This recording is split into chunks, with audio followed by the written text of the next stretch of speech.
Okay, so hey guys, and welcome back to another Axel 72 video, and in today's video I'm going to be giving my prediction for the David Benavidez versus Anthony Yarde fight. And so if you are new around here and you haven't yet subscribed, please do so, like the video if you do indeed like the video, and feel free to join the Patreon as well. You can request any kind of combat sporting related content, and I will try my best to get out there for you guys. There has been a great selection of videos that have come as a result of the Patreon, and I really do appreciate all the support.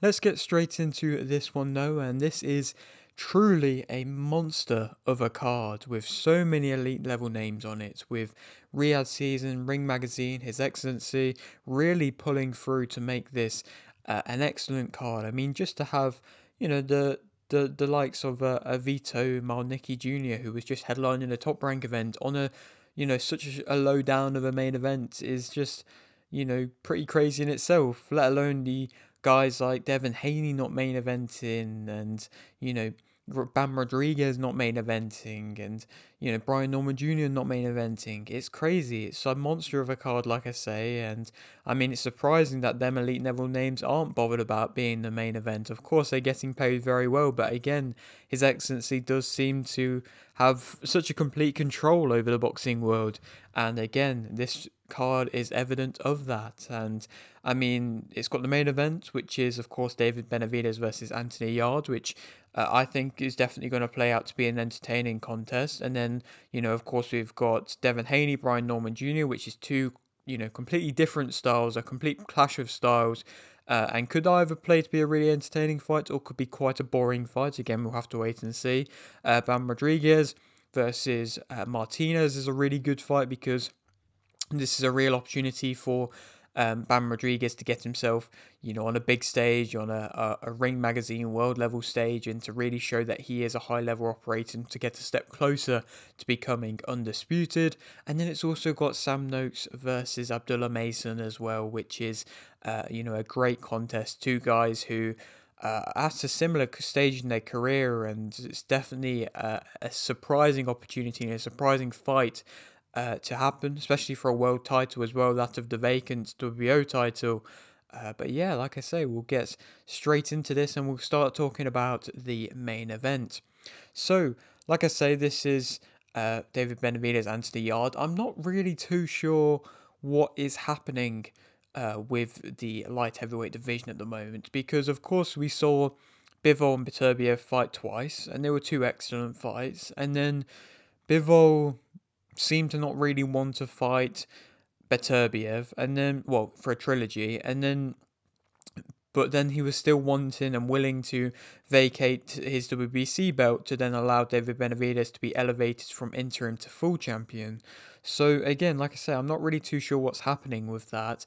I'm not sure if you can really make the argument that Bivol is ducking, but at the same time, like, you really don't know who or what's really going on with Dmitry Bivol at the moment. And then with Beterbiev, he was meant to be fighting Dion Nicholson, I think, on this card, and then Beterbiev was taken off the card. But like I say, I'm not really too sure as to why he was taken off the card. I don't know if it was through injury or for what, but there wasn't, from what I believe or from my knowledge, much disclosed as to why that was taken off the card. So again, is that Benavidez being avoided again in his career? I'm not entirely sure, but this as a fight was quite a surprising announcement as well. I didn't expect Anthony Yarde to be given the opportunity at a title fight so quickly after just only 2 years since his Beterbiev loss. And I know, in that fight he fought very well and he was a tough, night's work for Beterbiev before he got stopped, and he definitely landed some good shots on Beterbiev and made him work. But since then he's fought a few nobody level opponents where he looked quite poor. Then he fought Lyndon Arthur, of course, on the Eubank Bend first fight undercard, which was not really a barn burner of a fight, not really that entertaining of a fight, but I suppose has aged well with Lyndon Arthur going on to become European champion. But Yarde won a pretty not a scrappy fight, but just a pretty meh fight in my opinion. I think the commentators were trying to hype it up to be a bit better of a fight in which than what I actually saw it to be. But still, like I say, it's a interesting one to say, why he is to get a title shot. Of course, there was talks of, the likes of Callum Smith getting a title shot, but I'm not saying that he deserves one over Anthony Yarde because, of course, Callum Smith lost to Beterbiev more recently. So again, I suppose there's not really too many light heavyweights that are really in the picture at the moment. You know, there's a couple floating around that could be in good positions, but I suppose as a big name, Anthony Yarde probably is one of the only light heavyweights who would make sense. Like I say, Morel, of course, isn't going to fight Benavidez again. Smith doesn't quite make sense right now, in my opinion. And with Beterbiev and Bivol, not really sure what's going on with them. I suppose that does make sense for this fight. But at the same time, it's nice to see that Yarde is back working with Queensberry and under their banner, because I think, you know, of course, he went free agent for a while, and there was a bit of a contract fallout, which was a bit messy from what it sounded. And then he was kind of just doing what he wanted and appeared on a couple Boxer shows again against nobody opponents, and Boxer were talking about stepping him up, but they never actually did. But now, like I say, with him being back working with Queensberry and in Frank's good books, I think that is the best thing for his career, because I think they will get him the best opportunities like this fight and promote him the best that they can and see how far he can go from there. But again, he's wasted a few years of his career by just not being set on where he wanted to be, really. And again, I don't know if that's down to his team or what, but you know, I feel like he's in a good position now at least. And for Benavidez, of course, he was such a destructive fighter in the super middleweight division, enough so for the likes of, you know, a Canelo fight to be kind of avoided. And you know, Canelo never really seemed to want to fight him, and that was always something which was talked about heavily. And just since he's moved up into the light heavyweight division, he hasn't really looked as destructive. And of course, you know, he's only had a couple fights, and he still looks powerful, and he still looks like he's thrown with intent, but his actual way that he fights has seemed to slow down a little bit. And again, like I say, just he's still winning convincingly, but it's not as one-sided, and it's not as much of a beatdown, and he doesn't seem to be, like I say, inflicting as much damage as what he was able to do, or at least landing with as much power in the light heavyweight division. And that makes sense as well, of course. I mean, you know, moving up in the division, it can be hard to then have that weight transfer when an opponent is so used to already getting hit heavy. But again, it's interesting to see, and of course he did kind of get knocked down against Moreau in that last fight. Obviously it got counted as a knockdown, even though it was a bit of a flash kind of momentum push knockdown. But, you know, nonetheless, like I say, he did get knocked down. I don't really think that's a showcase of his chin, but nonetheless, like I say, he has been knocked down. And to talk about that Canelo fight quickly, I mean, now that Canelo's gone on to lose against Crawford, it probably could make a bit of sense as a fight, but I just don't see it happening, to be fair, because I think with Benavidez being champion at light heavy, I don't think he's going to want to move down the division to a super middleweight to where he's not going to be fighting for a title. I know it's against Canelo, but he won't be fighting for that belt. So unless he happens to get an opportunity to fight at super middleweight against Crawford, then I just don't see him moving back down in weight, in my opinion. To speak about both fighters for this fight individually, though, Benavidez is a come-forward fighter for the most part, but he can also kind of box on the back foot. But I think, of course, you know, he does do his best work off the front foot. He's got quite a high guard, which is a bit of a weird guard. His arms just look really long when he's trying to protect himself with his high guard, which again seems to be able to catch quite a few shots and means he's not getting too much damage inflicted upon him. But it is still a weird high guard, which isn't the tightest in my opinion. He's definitely good at imposing his size and physicality, and he will most likely get you up against the ropes at some point, and he will work. He will let his hands go. He'll work. He'll mix in the fast combinations with the powerful shots as well, and he will come with a good shot selection where he's landing good chopping hooks, good uppercuts, and like I say, just a mix of speed as well coming into the shots, and like I say, really pairing up a lot of the shots well. He'll throw the same shot 6 times if he's allowed to, and all of them will come with the same amount of intent and pressure and power. And like I say, that's something in which, of course, he's always done really well. He works gaps well. He can really throw good short shots with intent. He's got good timing, even when he is backed up himself, and he was able to land that nice chopping hook uh, as Morel was coming in on a couple of occasions to land a nice shot. He'll punch all over, and land to the body nicely as well. Like I said, the uppercuts is a really nice shot as well. And yeah, like I say, overall, a very good attacking kind of level fighter who, yes, like I say, can fight on the back foot, but is just a good high level operator who's just difficult to deal with, just due often to the size as well of him. Negatives about him, I think he is quite flat-footed for the most part, and of course, with that size means that he is quite a big target as well. He's not got really much head movement, to be fair, and he will always try and fight out of any bad position or spot in which he'll go in. Of course, he's willing to use his guard and he will cover up if necessary, but for the most part, he will just try and fight out of any bad spots. If he's going backwards, he can be a bit off balance as well because his feet often are quite close together, and I think that could be another factor as to why he got knocked down by Morel, because his balance can be a bit of an issue at times. He can slow down a bit as well at points and is not always able to find his range with his jab, even though his jab's not bad, and when he does get it going, it does seem to land with a decent level of power. He's always trying to take punches on the gloves instead of trying to slip and then respond back. He can jump into his shots a bit, which can generate power, and it's a difficult angle to be able to, defend against. But it also, again, can mean that you're going to get, if you get caught with a shot when you're off the ground already, then you're probably going to go down just through being completely off the ground, off balance. He does always try and walk through shots and doesn't really respect too much, which isn't always a bad thing, but it means he, of course, like I say, will get hit as a result, especially with a good jab, which I don't know if he'll have to worry about too much in this fight. He doesn't always cut off the ring the best, even though he does often get you up against the ropes just from pure physicality, but I still think he could cut off the ring better, and he can be quite predictable loading up at points as well, especially if he gets backed up. Yarde as a fighter, he's somebody who I think varies up his power nicely as well. Not as much the speed like Benavidez does, but he does vary up his power. He'll pit patter a couple shots round, the side of the head or to the body, but then he'll land one footing, one at the end of the combination, which really does have an effect. He's a physical fighter as well and wants to lean on you and try and wear you down.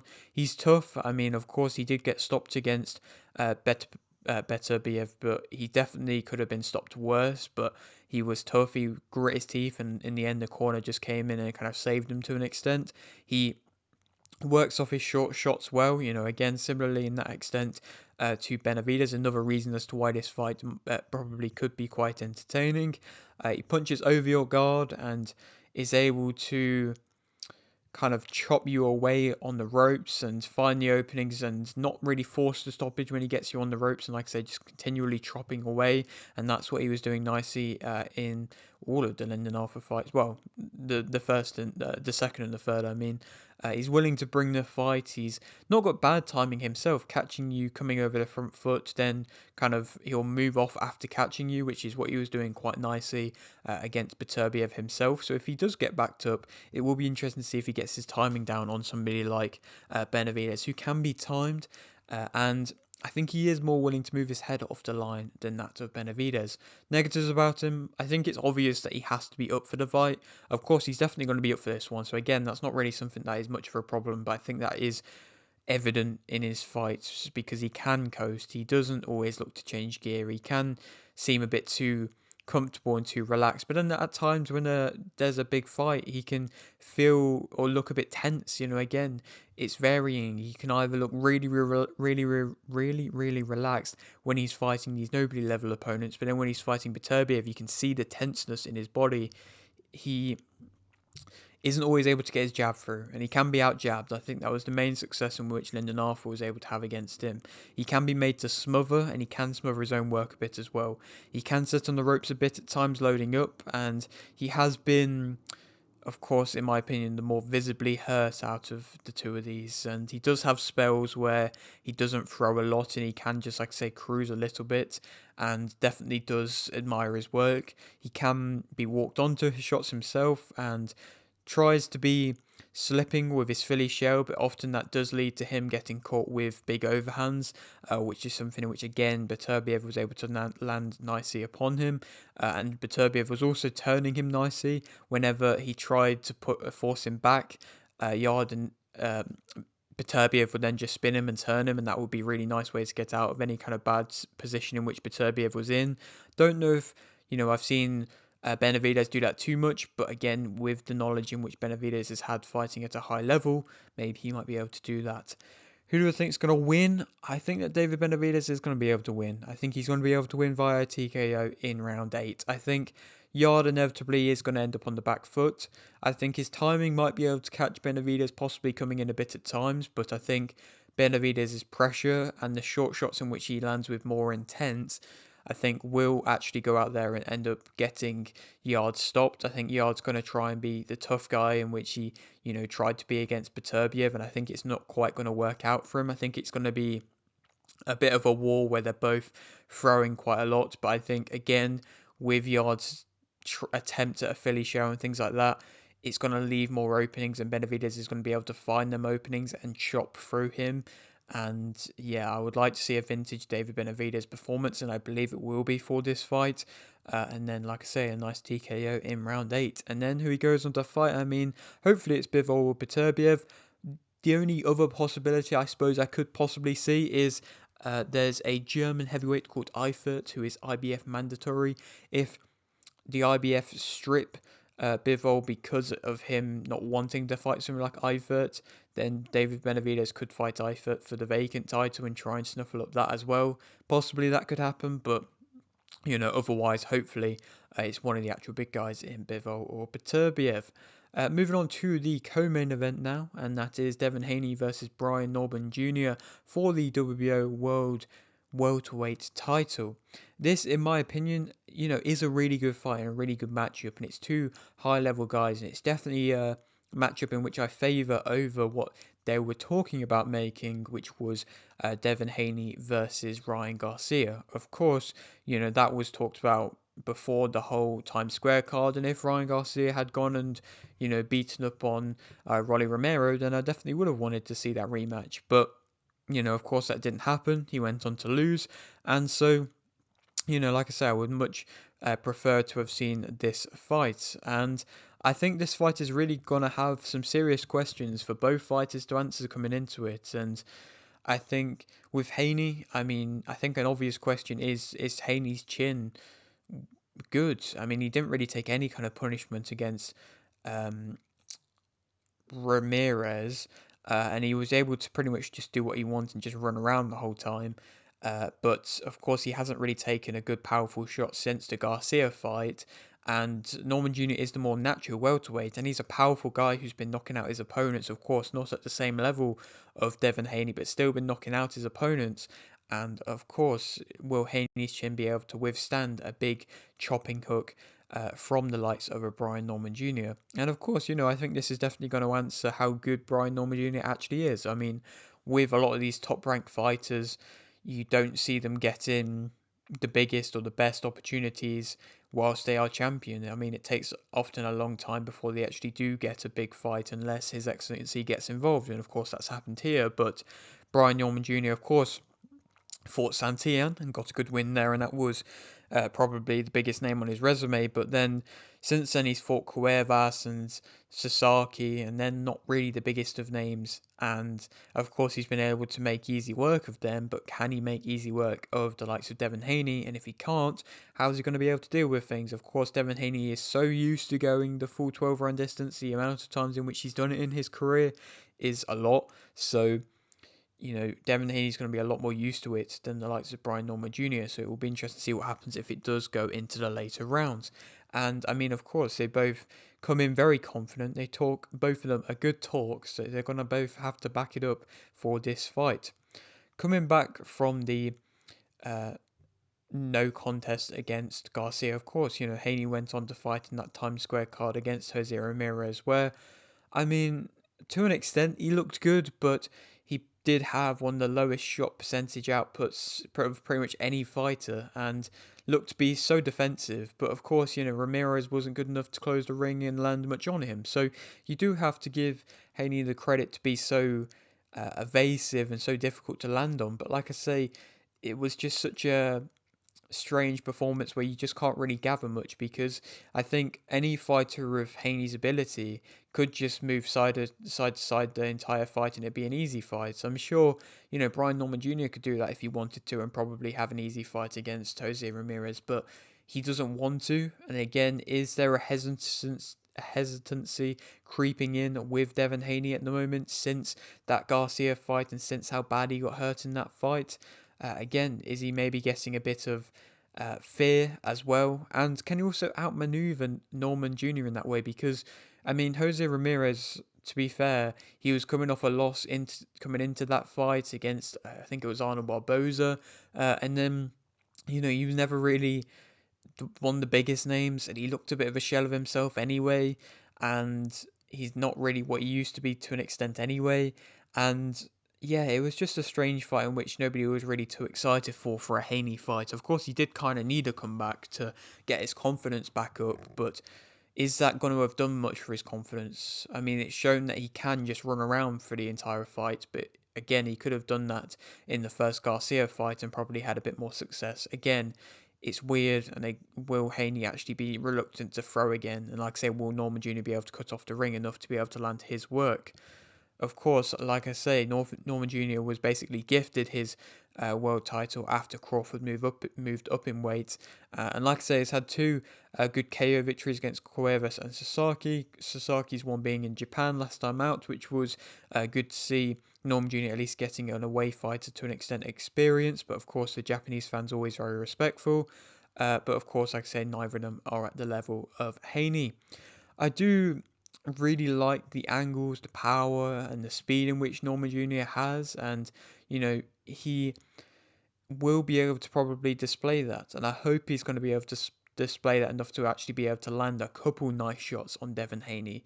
And then, of course, we'll have to just wait and see how good Haney's chin really is. But since having the belt, Norman Jr. has fought two quite aggressive fighters. I mean, Cuevas is a come forward South American fighter, and Sasaki is a very aggressive Japanese fighter. And, he had two fighters who were aggressive, like I said, going to come towards him.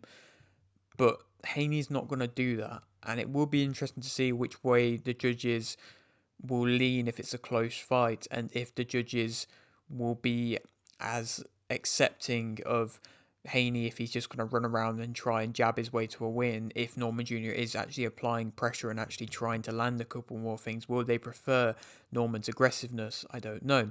I don't think Norman's footwork is the best, which could cause him problems in this fight, but he will definitely throw to try and KO, but like I say, isn't always used to going the distance.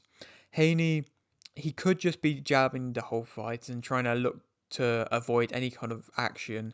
But of course, he could possibly go back to his old days where he can, show a real good level of skill and speed. Of course, you got to remember he did drop Regis Prograis. Of course, we've kind of realised since then that Regis Prograis isn't really as good as what he was hyped up to be. But still, nonetheless, Prograis was a hard puncher, and Haney went on to drop him in their fight. So, that was a big moment, and possibly if Norman Jr. comes in too, reckless on the front foot with his messy footwork, then we could see a good performance. Again, if you compare Devin Haney's performance, it's similar to the likes of Shakur Stevenson, what he had, and when he was getting a lot of slander after the Edwin de los Santos fight, and then he came back and he had a really good performance against Zepeda, where he actually was able to box and move and actually land shots. And I'm sure His Excellency has probably said to Devin Haney that he doesn't want to see that kind of obvious Tom and Jerry type fighting. Of course, you got to box to win, but I think Haney will probably try and box and actually do a bit more. Of course, he might get caught, but I still think that Devin Haney is going to be able to win via unanimous decision. This, in my opinion, is quite a hard fight to call, and if you are betting on it, then again, you could go for that shout of Brian Norman Jr. to win, and it wouldn't surprise me if he goes out there and does get a stoppage again. It does really heavily rely on what version of Devin Haney we get, and also if Devin Haney's chin is anywhere near as good as what he was able to be at one point. And I think Devin Haney's going to be able to box and move. I think he's got better footwork than Brian Norman Jr. I think he's got better reactions than Brian Norman Jr. I think he's going to be offering something in which Norman Jr. hasn't had to deal with. and I think inevitably Haney is going to be able to, like I say, win a decision, which again possibly could be entertaining if he's able to catch Norman Jr. with his more reckless footwork at times. But he also could frustrate Norman Jr. as well, and then, into the later rounds have a bit more success. Or if Norman Jr.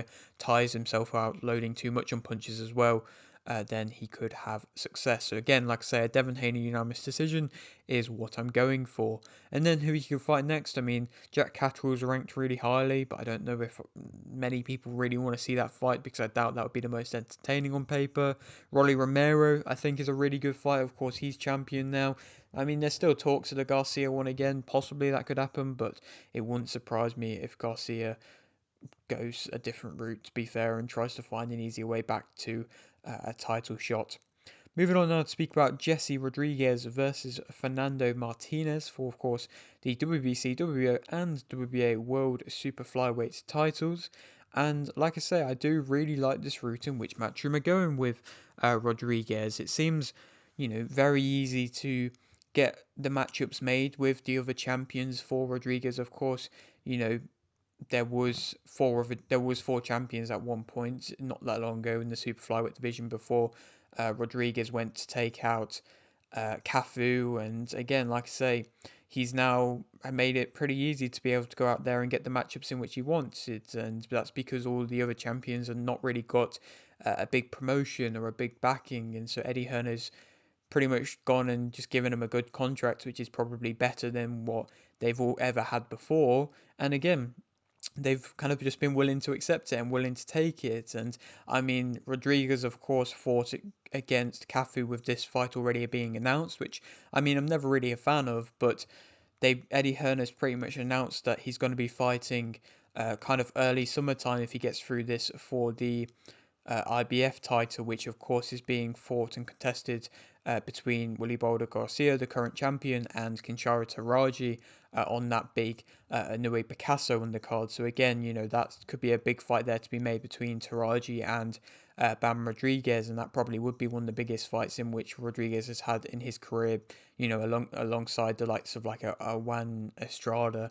But then, like I say, the fact that they've already had this kind of backing of him and the way that they are pushing him and the way that they are already making fights before he's fought is a bit, like I say, it's not something in which I'm a fan of. And for a young fighter as well, of course, you can be there to heavily overlook, and you can be made to heavily overlook the opponent in which he's up against, even if he does it subconsciously. But also at the same time, I think it does ruin a bit of the hype for the fans as well. Of course, a Taraji versus Bam Rodriguez fight would be a great fight on paper, but for this fight, the fact that they are already talking about these next big fights, of course, it's something that happens in boxing loads, but the fact that they are doing that, again, perhaps does ruin a bit of the hype out of this fight because fans are just so expecting of a Jesse Rodriguez great performance, and it does put a lot of pressure on him as well. But of course, he did have that pressure when he fought Cafu, and he still showed that he was clearly levels above, which, to be fair, is kind of a true pound for pound, you know, great asset to have to be able to showcase that even when you have the pressure on, even when you have another fight announced, even when you are possibly even subconsciously overlooking your opponent, you can still go out there and put a clinic and put on a great performance. Of course, with the size of this card, he has the chance to get a big KO and be a big news headline. He really has to go out there and get a big stoppage if he wants to, shine over these other three fights, which are really good on this card as well. Of course, Rodriguez's performances as a whole, to be fair, have taken a significant increase in skill and my ability, probably since, 2 years ago when he fought Sonny Edwards, which doesn't even seem like that was that long ago. But of course, when he fought Sonny Edwards, that was Edwards in his prime coming into it, and that was when Edwards was probably the best fighter coming out of England, possibly at that point. And Rodriguez made it pretty easy work of him and beats him up. And then, of course, he's been on a great run since then, Rodriguez, and has just improved more and more each time throughout. And so again, with the way that things are going, he could go on to put on an absolute clinic, and of course, that's what everybody is expecting. Martinez, though, he's an all action type fighter who, of course, is the current WBA champion, is the former IBF champion before vacating his title to have a rematch with Ioka, which was, of course, at the time the bigger fight for him and was in Ioka's home country of Japan yet again. So he is willing and always accepting to be the away fighter and can still get upsets. And he has been a world champion for a good few years now, so he's definitely not like the likes of somebody like a Fumela Kafu who managed to pick up a big win against Tanaka, and that was, a bit of a surprising thing. And then, of course, he got jumped straight in against Bam Rodriguez. It's not like that. Martinez is a proven champion. He, of course, like I say, is somebody who at the same time is a pressure fighter, and he's not on the slide. I mean, you have to kind of look at some of the opponents in which Rodriguez has fought who are pressure fighters and are tough and are going to be able to try and bring the fight. And you look at the Mexicans in which he's had, of course, you have Estrada, you have Guevara, and you have Quadros mainly as the kind of big names. And at the time, Guevara and Quadros, they're not really that big of names, and they are kind of on this. They were older as well and kind of on the side. Martinez is quite old, but like I say, you would probably say he is still in the late prime of his career because, of course, he's still undefeated, and he is the champion. And then with Estrada as well, of course, Estrada, probably you would say has better skills in his prime than that of Martinez. But Estrada was coming off multiple war fights against Chocolatito before that fight, and again, that probably did take a lot out of him. So, again, all of these fights have been fighters who have had to go through a lot of, struggle in their career and have had a lot of wars in their career before they met up against the likes of a Bam Rodriguez, all these tough Mexican fighters. Whereas, of course, Martinez, the Argentinian fighter, hasn't really had that so far. I mean, he did get dropped against Ioka in the second fight, and it was quite a heavy, knockdown, but he was able to come back up from that. But other than that, for the most part, he has been pretty resilient in his career and been able to have a lot of success in his career. Like I say, he did get dropped. He walked heavy. He was walking on to heavy shots from Ioka in that second fight, but his pressure for all the rounds, before that happened, led him on to win. But after he got dropped, he did look more vulnerable and he did seem to take more damage and he did showcase that he was willing to back up a bit more.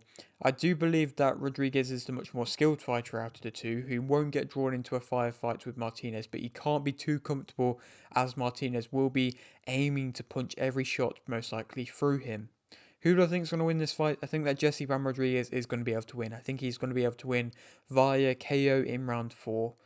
Again, I think it is going to be a statement victory for him. I would like to see that he showcases all the skills in which he has in his arsenal because he is a very talented fighter. I love the way in which he's able to make angles, work angles while still throwing with a tight guard and really bringing back his punches. He is one of my favourite fighters to watch at the moment, and I really hope that this is another standout performance on a big stage for him. And arguably, this is, yes, he's the third fight down on the card, but this is probably the biggest stage of his career so far. So I hope he goes out there and puts on again another excellent performance.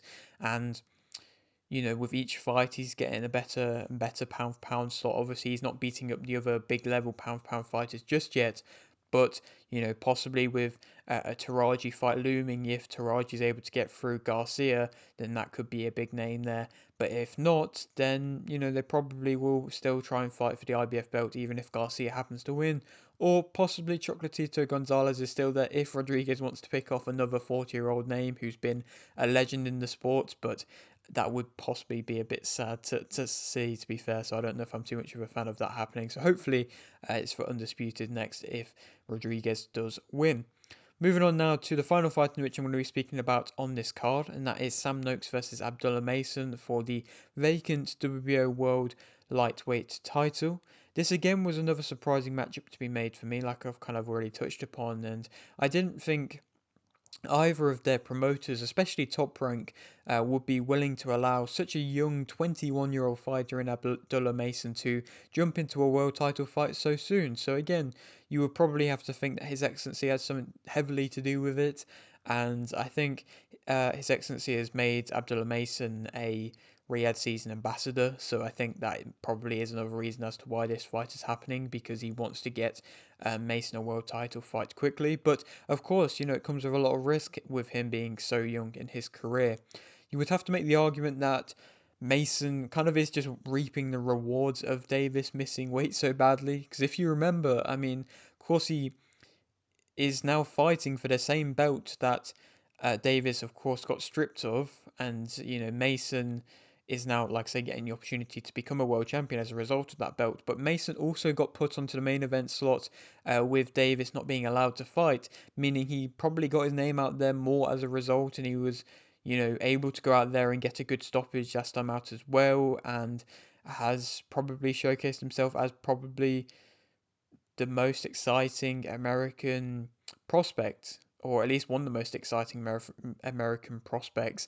But of course, you would have to say that this is a very significant step up for him. Of course, you would say the same for Sam Noakes as well. But again, these are just two young guys who are at a similar point in their career to an extent. Again, it's just possibly a little bit early for both of these guys, but maybe not for Noakes, because Noakes, he is taking a very tough fight on paper here, but I thought Queensberry were kind of building up Noakes for a world title fight last year, with him winning the EBU title and then defending it in main event slots and on back-to-back occasions. But then he had a bit of a step back, and at the back end of last year he fought Ryan Walsh, and again, there's nothing wrong with that, but it was a bit of a step back. And then he fought Patrick Balaz, who was a bit of a nobody name earlier this year.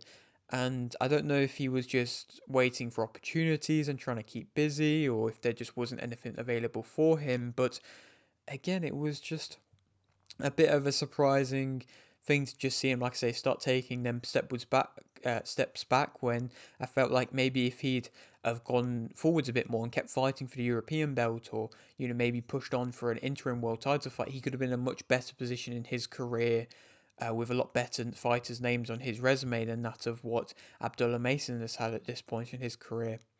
Noakes, of course, he is a good compact fighter who has had to go the full distance before and has been able to keep and manage his output throughout the entirety of the fight. Of course, he's had to go the distance twice, the full 12 round distance, whereas, of course, Mason hasn't had to do that. I mean, they're both very strong, powerful punchers with the same, I'm pretty sure, KO ratio.